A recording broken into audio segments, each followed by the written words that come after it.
Siya si Dr. Felizardo Angulo, isang urologist. Siya naman si Dr. Manolita Angulo, isang OB-GYN. Sila ang mag-asawang doktor nagbalanga Bataan na sino ang mag-aakalang pagkalipas ng 20 taon. Hindi lang silang 2, 3 o 4, kundi 6 sa pamilya Angulo, lahat ay mga doktor na. Sa episode na ito ng Paninindigan, kumustahin natin ang pamilya Angulo at alamin ang kanilang naging paninindigan upang marating ang tagumpay at tawaging House of Doctors.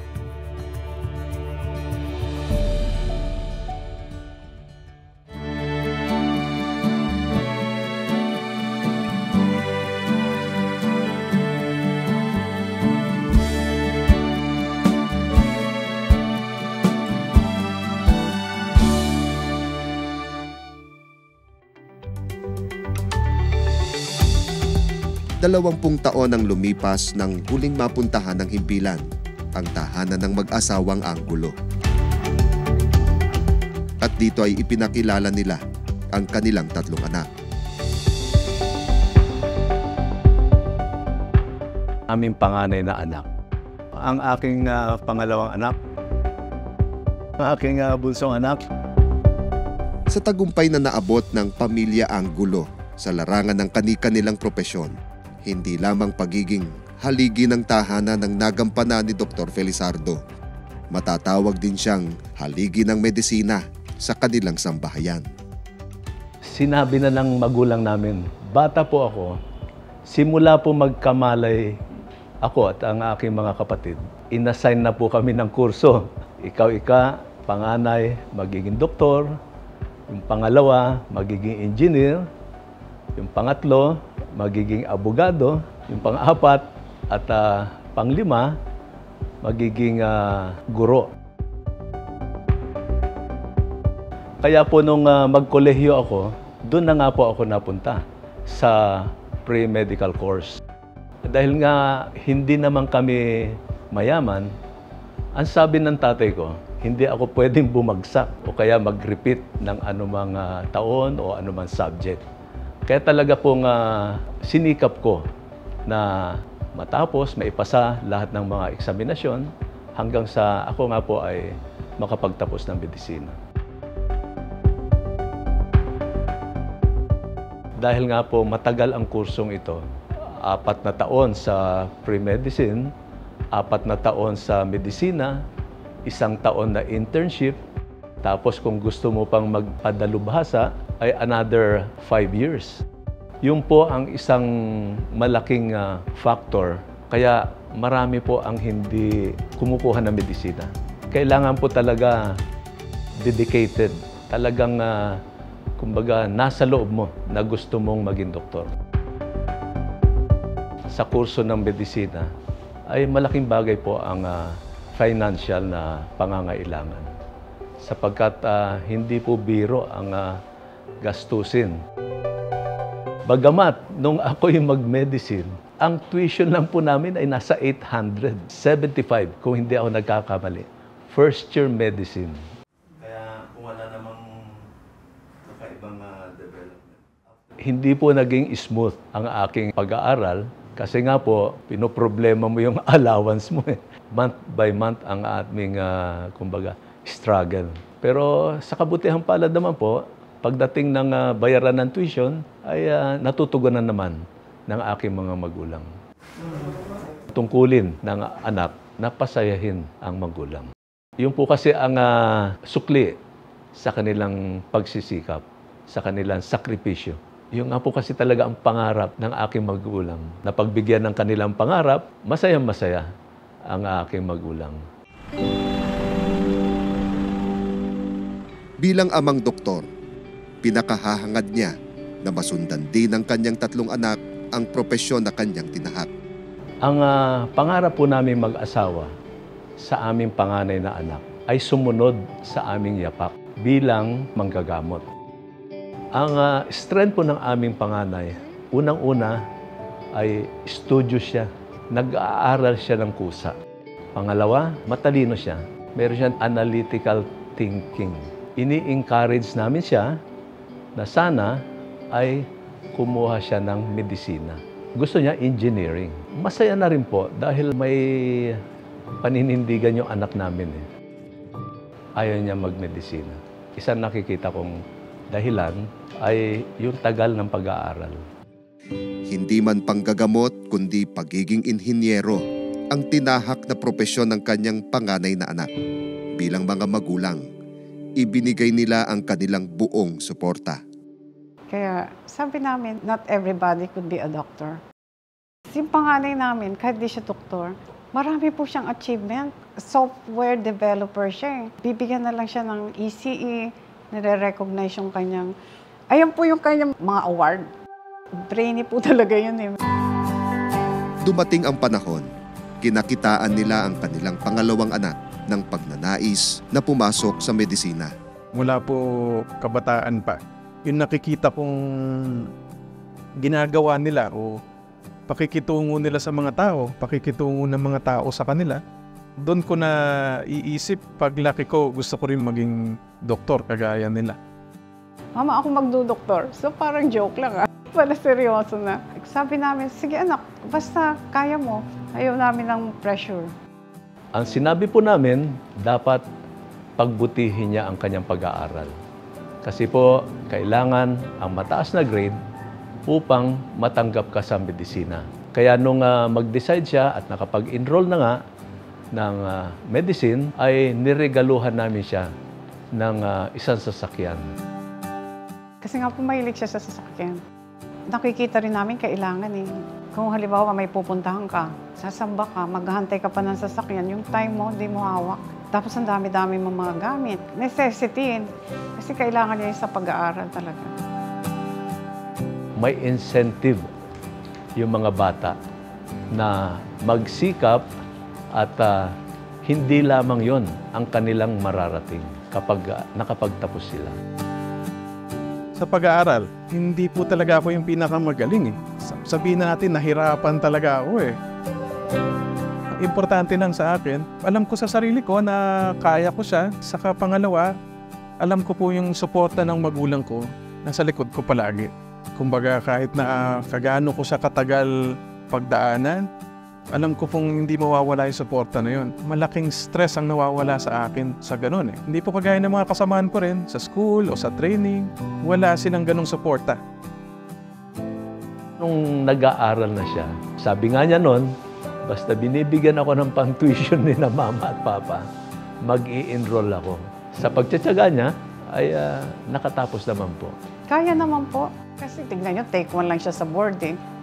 Napakahirap kaya ng board exam. Sa akin po talaga, kilala ko po ang sarili ko na hindi talaga ako sumusuko. Kahit na maraming failures, talaga pong hindi ko yan iniinda. Importante rin na gusto to ng mga magulang mo sa'yo, pero ang pinaka-importante yung nasa iyo. Kung paano mo siya iisipin sa sarili mo. Hindi man naging madali sa pangalawang anak na maabot ang pangarap na maging doktor. Gayunman, ay nagsilbi rin siyang inspirasyon sa bunso nilang kapatid. Yung pong bunso kasi, nung panahon niya, kumbaga, sabihin natin medyo magaan na ang buhay namin. Kaya hindi niya naranasan yung hirap namin nung una na nagsisimula kami ng aming practice. It's a privilege po. Growing up, I never had to go through kung ano yung napagdaanan ng mga brothers ko. Kasi at that time, may established yung practice ng parents ko when I was growing up. Lahat ng mga pangailangan ko, needs ko, and more, talagang may bigay po sa akin. Pag-aaral po ng mabuti. Kumbaga, yun na lang kasi yung gagawin ko. Mag-aaral at mag-training. Might as well do it well. Kumbaga. First year siya, na-expose siya sa kidney center. Sabi niya, ito na dapat pala ang linya ko. Nung nag-aaral na po si Pam ng medicine, first year pa lang siya, talagang doktor na ang gusto niya. Subalit, dahil sa modernong panahon, hindi rin siya nakaiwas sa makabagong hamon ng pagiging doktor. Lahat po ng parts ng ng medicine. Sobrang hirap siya. Kasi yung first 3 year, sobrang raming kailangan aralin. Nothing could have prepared me dun sa hirap talaga ng medical school. Tapos aside from yung pong pag-aaral, once you go into clerkship, so yun po yung 4th year, no, yung medical student na, yun na po yung nagjo-duty sa hospital. So I remember po nung first time na nag-duty ako sa medical ward, getting there, so it was really parang culture shock sa akin. So aside from that, sobrang nakakapagod siya. Talagang it's emotionally and mentally, financially exhausting. Wala talagang moment na gusto ko talagang mag-quit. Kasi parang for me, na-startan ko na siya. Gusto ko na pag may nasimulan ako, I want to parang finish it. No? Parang everything else becomes cliche. Kasi I know na parang hindi ito yung endpoint ko. Sa magkakaibang karanasan na pinagdaanan, iisa lamang ang laging laman ng mga payo ni Dr. Felizardo sa kanyang mga anak. Ang palagi nilang pinapayo sa amin na amin din pong ginagawa.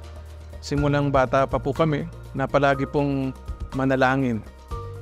Yun ang lagi pong naituro sa amin. Bago po simulan ang bagay, sinasangguni muna sa panalangin, mga mahihirap na bagay na pinagdaraanan, pinagpapanata. Kumbaga sa akin po mismo, maraming patotoo. Marami pong mas mahuhusay sa akin, pero marami pong pagkakataon. Kumbaga ako pa ang nakakapasa. Lagi po talaga sinasabi sa amin ng parents namin na kapag po naging doktor na kami, huwag pong kakalimutan na lahat po nung narating namin is dahil po sa ating Panginoong Diyos. Bilang isang asawa at bilang isang ama, tuturuan ko sila, ibabahagi ko aming karanasan. Mula pa ng simula hanggang sa ngayon, ipaglingkod nila ang kanilang karunungan sa iglesia, sa pamamahala. Ang pangarap namin ay manatili silang lahat sa loob ng iglesia.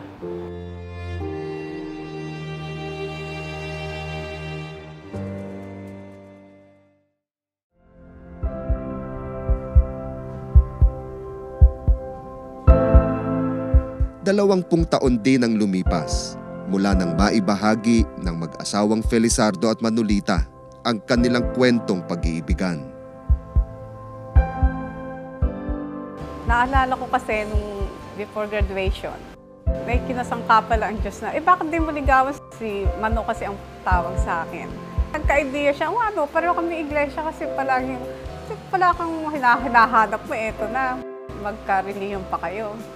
Yung mabait siya. At daman-dama kong mahal na mahal niya ako. Yun ang nag-attract at saka mananampalataya.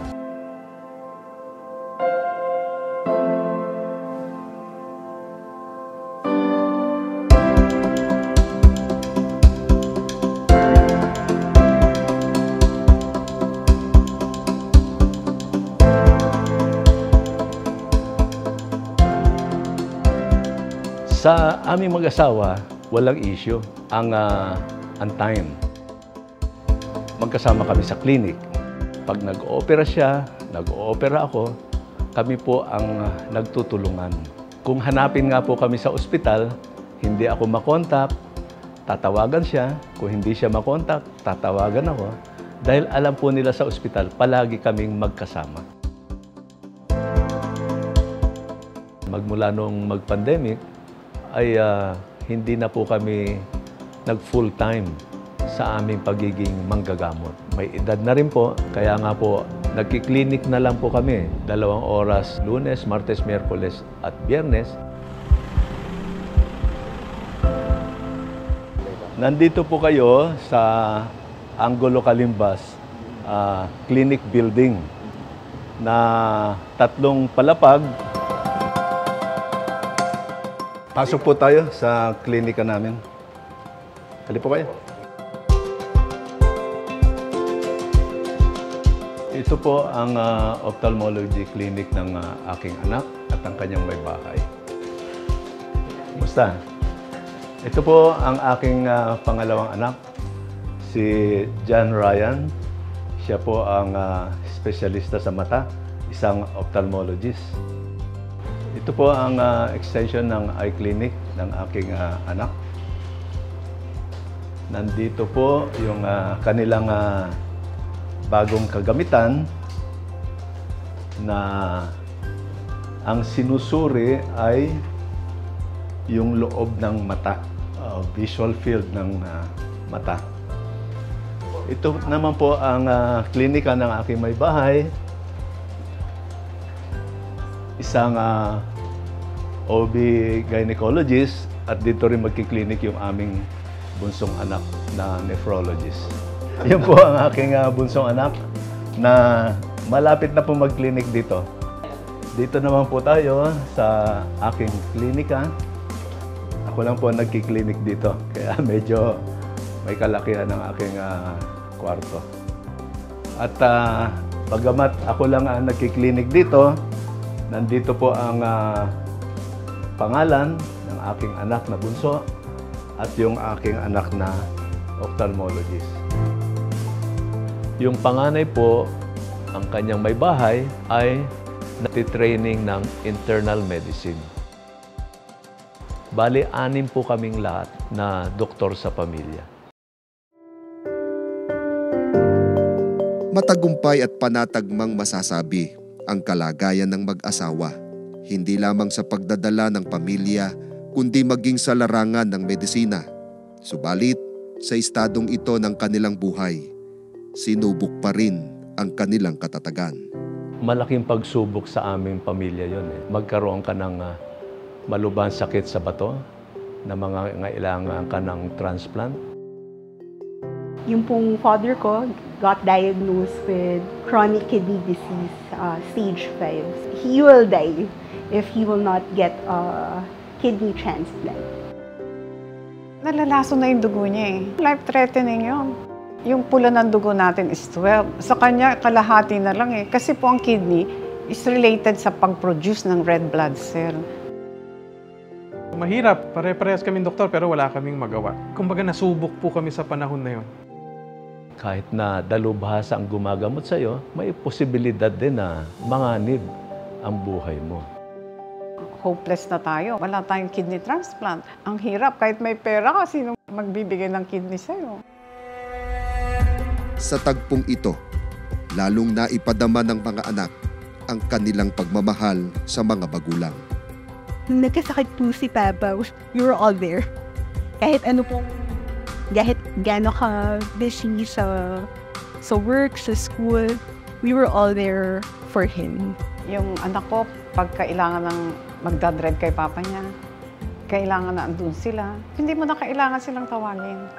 O Papa, magpapacheck up ka pala. Hindi nga po siya halos nag-training para lang subaybayan si Papa niya eh. Pag-check up, kasi at that time, luwas ka ng Manila. Minsan, every 2 weeks, pag-check up, napakatindi. Kasi inisip namin nung una, parang bata pa yung mga parents namin eh.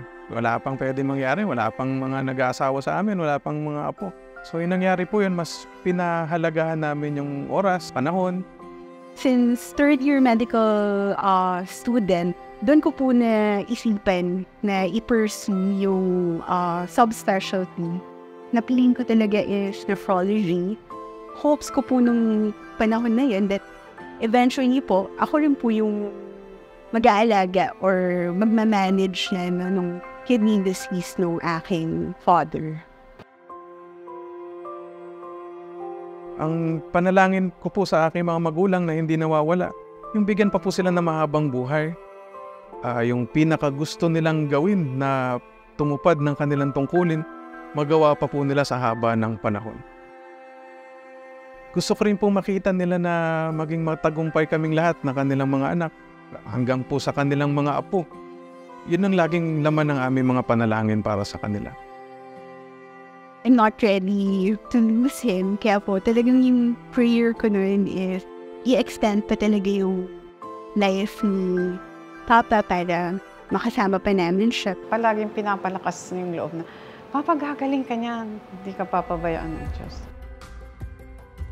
Kabutihang palad, yung aking pamangkin na galing abroad ay ka-blood type ko, pati yung tissue typing na tinatawag, ay magka-tissue type kami. Kasi po sa mga anak ko, wala po akong ka-blood type, kahit na sa aking may bahay. Kaya yung pamangkin ko po ang nagbigay ng kidney sa akin. Gabi-gabi po kami na nagpapanata, no? And then suddenly, itong cousin ko out of nowhere, parang he came to, for us, he was really, kumbaga, godsend.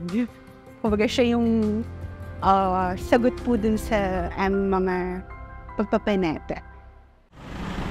Ngunit hindi dito natapos ang pagsubok sa kanilang sambahayan. Bilang frontliner, bagamat lahat po ng precaution ginagawa natin sa klinika, may mga nakakalusot pa rin na kumbaga pagka ikaw na ang nag-interview, nalaman mo pala na may ubo sila, nilagnat sila ilang araw ba magpakonsulta sa iyo. Ang unang nagkaroon ng karamdaman, ang aking may bahay. Siyempre, ako nag-aalaga sa kanya, iisang aming kwartong tulugan. 2 araw lang siya nagkaroon ng sakit.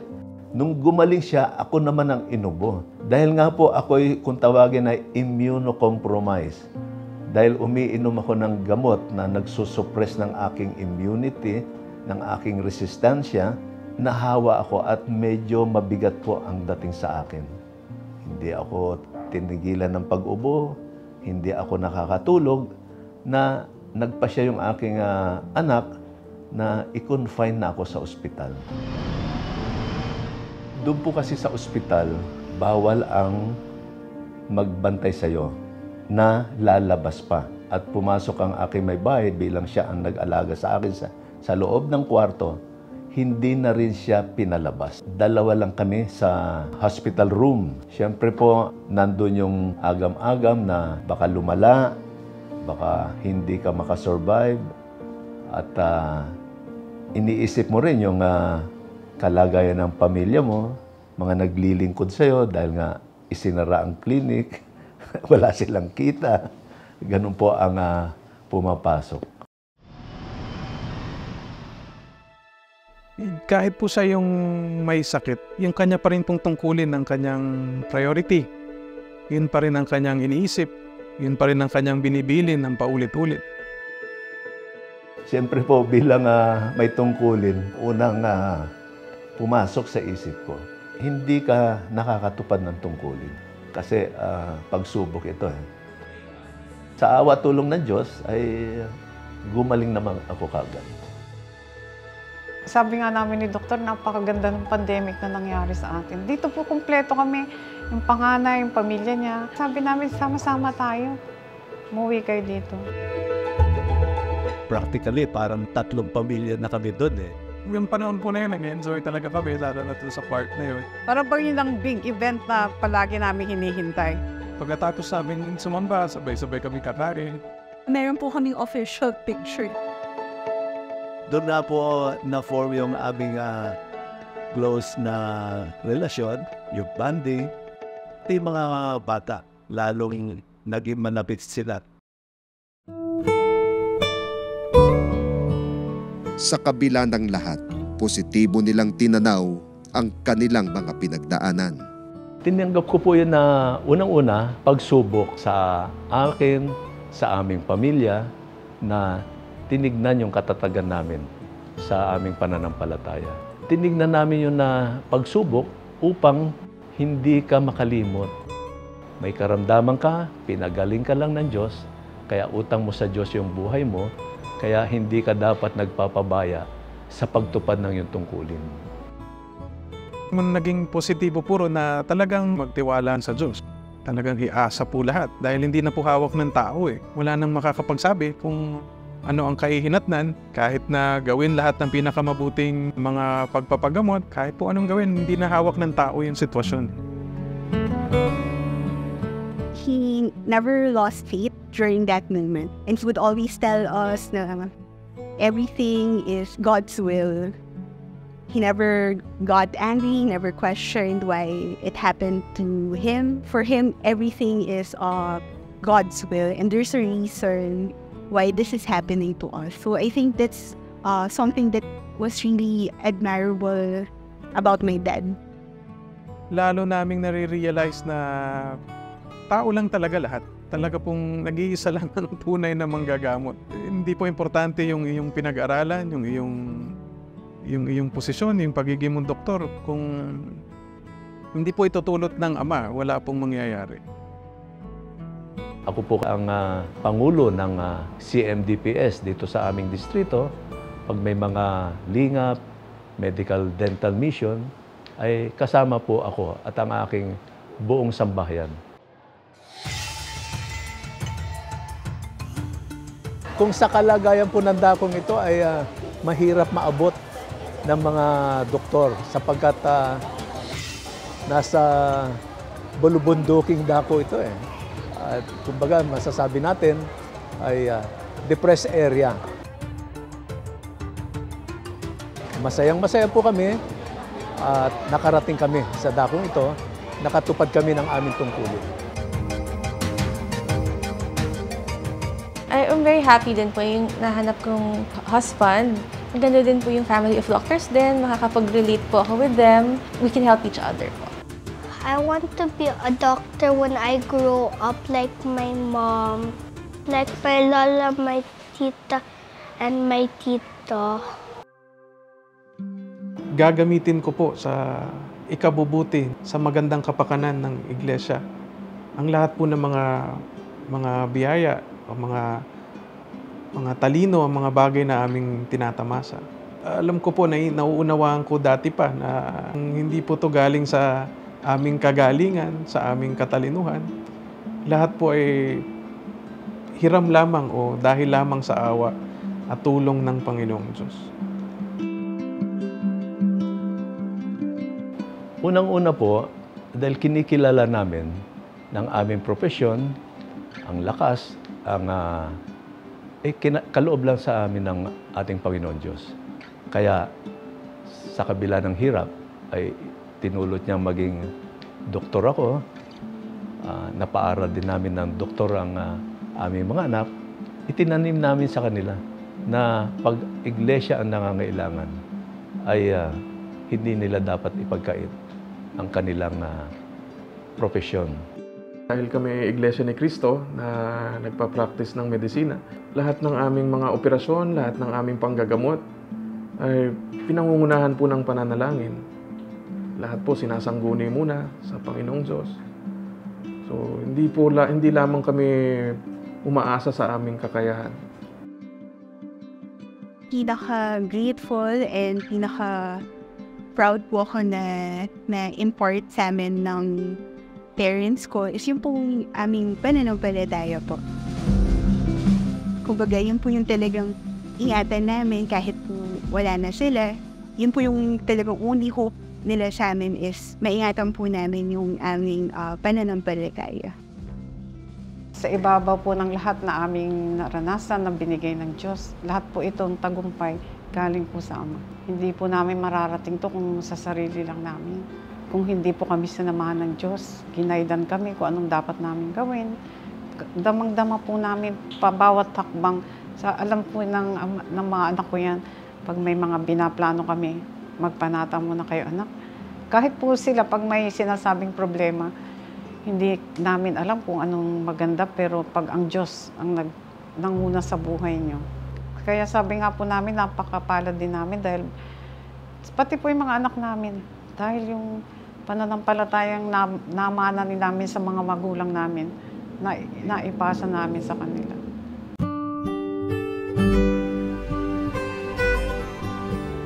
Bumilang man ng marami pang taon sa buhay ng pamilya ni kapatid na Felizardo, ang kanilang katapatan sa sinumpaang propesyon, sa pamilya, at sa kanilang tungkulin sa iglesia, at higit sa lahat sa Panginoong Diyos at sa Panginoong Hesukristo, ay nananatiling matatag at hindi kailanman magbabago. Ganito mailalarawan ang tahanan ng pamilya Angulo. Ang paninindigan ko po, hindi po ako tatalikod sa aking tungkulin. Gaano man kahirap, hanggat binabasbasan ako ng ating Panginoon Diyos, ng buhay, ng lakas, ng kalusugan, at ng malinaw na kaisipan, ay tutuparin ko ang aking tungkulin. Aalagaan ko ang aking sambahayan, maging ang lokal na ipinagkatiwala sa akin ng Panginoon Diyos at ng pamamahala. Lalong-lalo na, pangalawang buhay ko na po ito eh. Kaya gugugulin ko ito sa paglilingkod sa Diyos.